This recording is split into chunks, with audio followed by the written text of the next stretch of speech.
money is one of the few things that connects every human being on the planet. We all use it, chase it, and depend on it. Yet, throughout history, what people have called money has taken forms so strange that they sound like stories from another world. Hi, I'm Financial Explorer.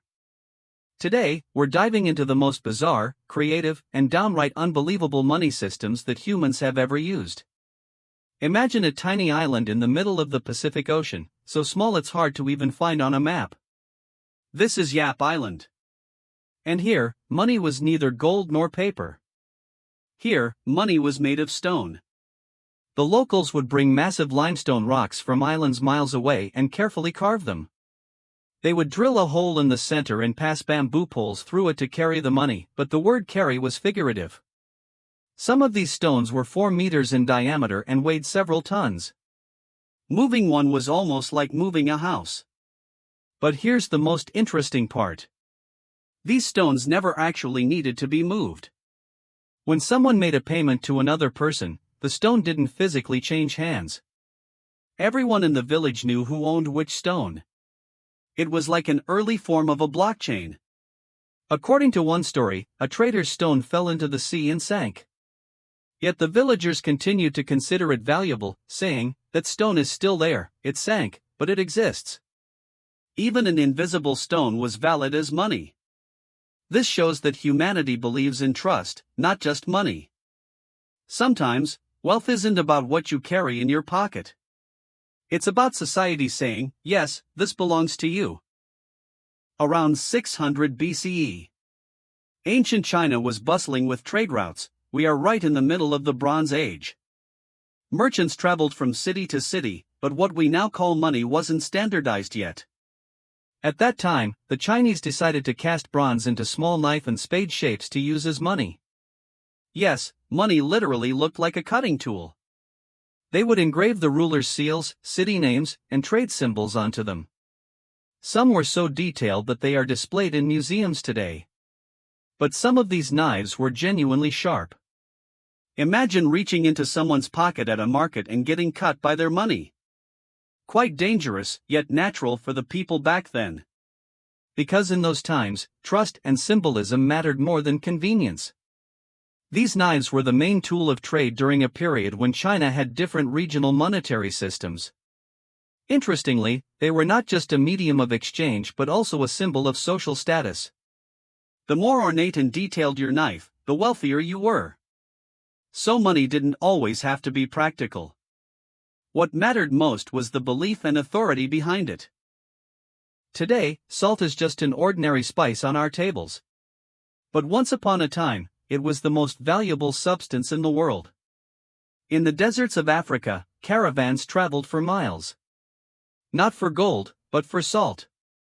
Because salt was the key to survival.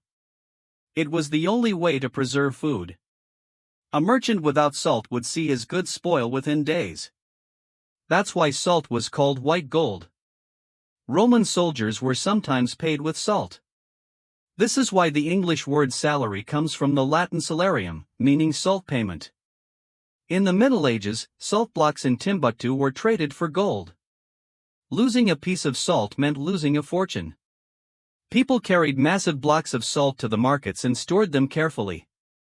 And one of the most interesting details: people would lick their money to see if it was real. Because counterfeit salt blocks were also produced. A lick could tell whether a block was genuine wealth or fake. Today we use salt only in food, but back then, salt was literally the salt of life.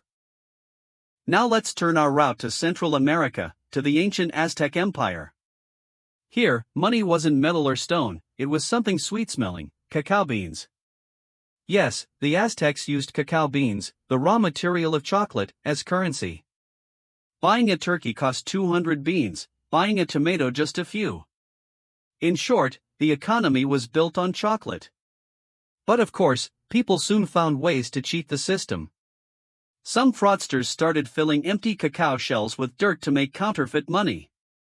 In other words, the first chocolate scammers in history. Cacao was so valuable that people used special pouches to store it. And even kings collected it as tax. In Aztec mythology, cacao was considered a gift from the gods. So it wasn't just money, it was also a sacred symbol. Even today, it feels ironic to think about. Once upon a time, money smelled like chocolate. Now we only find it in expensive desserts.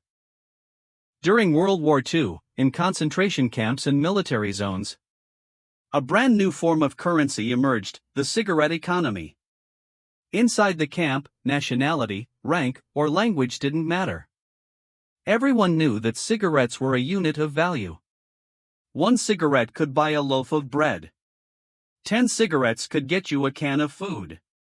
Economists studied this system and described it as a perfect market. Supply and demand developed entirely naturally. When Red Cross packages arrived, the supply of cigarettes increased and prices fell. Even in the middle of war, there was inflation. Cigarettes were not just a medium of exchange, they were morale. 1 cigarette offered a brief moment of relief, a puff of freedom. So the value people gave it couldn't be explained by material alone. In the 1930s, when the Great Depression hit Canada, a small town was in despair. Banks had collapsed, money had stopped circulating, and people were too afraid to spend the few dollars they had. But in the province of Saskatchewan, the town of Alberta found a different way. A carpenter became the town's savior. In his workshop, he cut small rectangular pieces of wood and stamped them with the town's official seal. And soon, those wooden pieces became the town's money. Shops, bakeries, even the butcher accepted them as payment. Here's the fascinating part, everyone knew these wooden bills were essentially worthless. But in those hard times, trust was worth more than gold.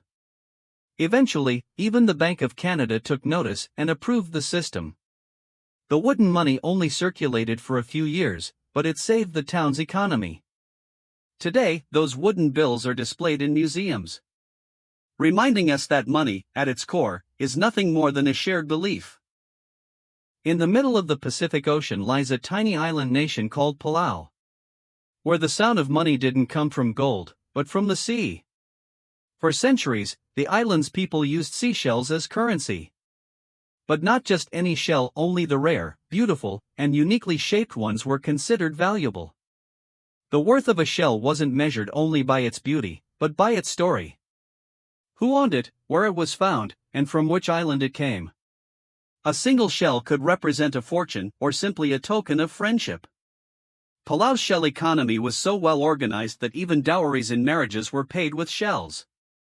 Even today, some elders still keep them. Because to them, these shells aren't just money, they are memories of their ancestors. Maybe that's why, no matter how advanced our world becomes, even digital currencies can't feel as real as those shells once did. 1932, Austria. A small town named Wurgl was standing on the edge of economic collapse. Unemployment was sky-high, factories were shutting down, and silence filled the streets. Until the mayor, Michael Unterguggenberger, came up with a crazy idea. If money isn't circulating, he said, then we'll create our own. So he printed local banknotes, but there was a catch. Each note had to be stamped every month to remain valid. If the stamp fee wasn't paid, the money would lose its value. That meant people were encouraged to spend it quickly rather than hoard it. The result? The town's economy came back to life almost overnight. Construction projects began, roads were built, and unemployment nearly disappeared. The system worked so well that other towns wanted to copy it. But the central government got scared. Because this new kind of money wasn't just freeing the economy. It was freeing people's way of thinking. And so, the system was banned. Yet even today, the story of Wurgl is still told. The value of money doesn't come from what's written on it, but from the lives it touches as it moves. In one of Kenya's poorest neighborhoods, Bangla, a group of local shopkeepers shared the same problem. There was no money. People produced goods, but couldn't sell them because everyone owed each other, yet no one had cash. Then, a group of local entrepreneurs created a new system, Bangla Pesa. It was a community voucher system that allowed local businesses to trade goods and services. Person A bought flour from B using Bangla Pesa. Then B bought vegetables from C using the same. And the system kept going. This small community redefined money. No one could say, "I have no money," anymore, because value was already in their hands. At first, the Kenyan government thought it was illegal money printing and shut it down. But later, they realized this system wasn't against the law, it was against dependence. Today, Bangla Pesa still circulates quietly in small communities. A simple idea, with a revolutionary heart. When the global financial system collapsed in 2008, Iceland was hit the hardest. All major banks failed. The Icelandic krona went into free fall. One morning, people woke up to find their credit cards useless and ATMs empty. So what did they do? They reinvented trade. Homemade jam was exchanged for eggs. Repairmen fixed things in return for milk. People learned to trust one another again.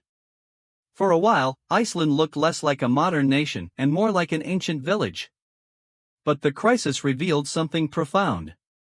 When money disappears, human solidarity takes its place. Even after the crisis ended, many Icelanders still speak of that time with nostalgia. Because though life was hard, it felt more real.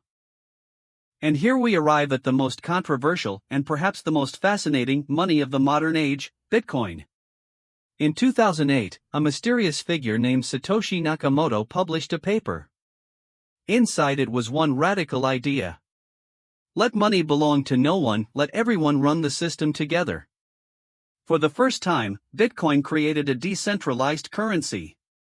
No banks. No governments.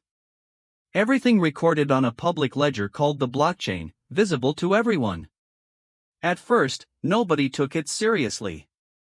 But as years passed, the value of one Bitcoin rivaled the price of a house. Some saw it as freedom. Others saw it as chaos. Yet, no matter what side you're on, Bitcoin taught the world one truth. Money is no longer just a tool, it's an idea. Maybe in the future, we won't carry anything in our pockets. But one question will still remain.